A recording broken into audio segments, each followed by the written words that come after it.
Hey y'all, so real quick, I was just on a call with someone who has been unsuccessful on boards, right? And I get this question so much on what to do now. So if I had to give y'all three recommendations, I would say number one, first understand your results. They're going to give you results. I know they can seem vague, but pay attention to what it's telling you.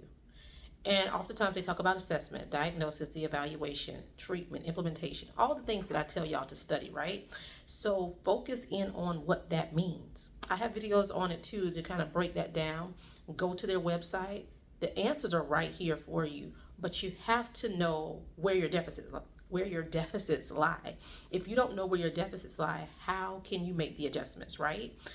Also, you know where you're weak. Did you change answers? Were you reading too quickly? Did you run out of time? All of these things are factors, and you have to be real with yourself so that you can make the adjustments that you need. So take all of those tools and understand your specific deficits so you can adjust, right? Number two, I will say, is to focus on your weaknesses first. It's so common to go to the areas that we're comfortable, right? And we do it in a lot of areas in life, but let's be real. That's not going to help you. If you're already strong in this, why are you giving all of your time to your strength?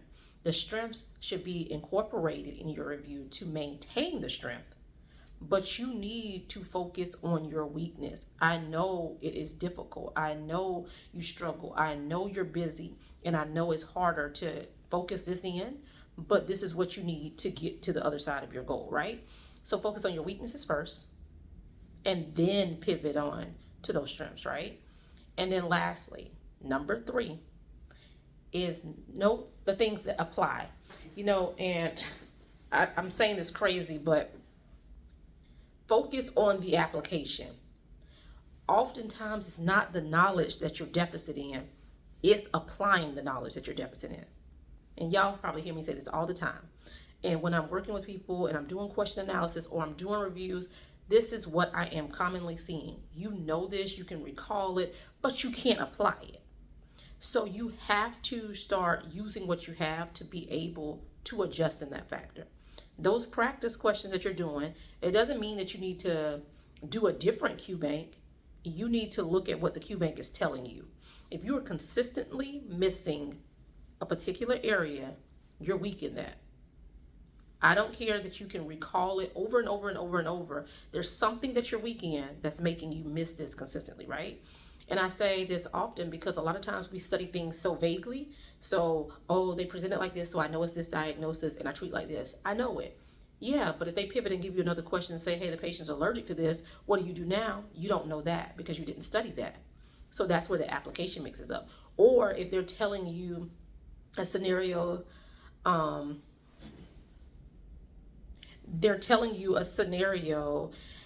as to why, like maybe they didn't tolerate it or something, and or giving you some reason, a contraindication, and you didn't identify that that was a contraindication, or you didn't identify that that was the point they're making.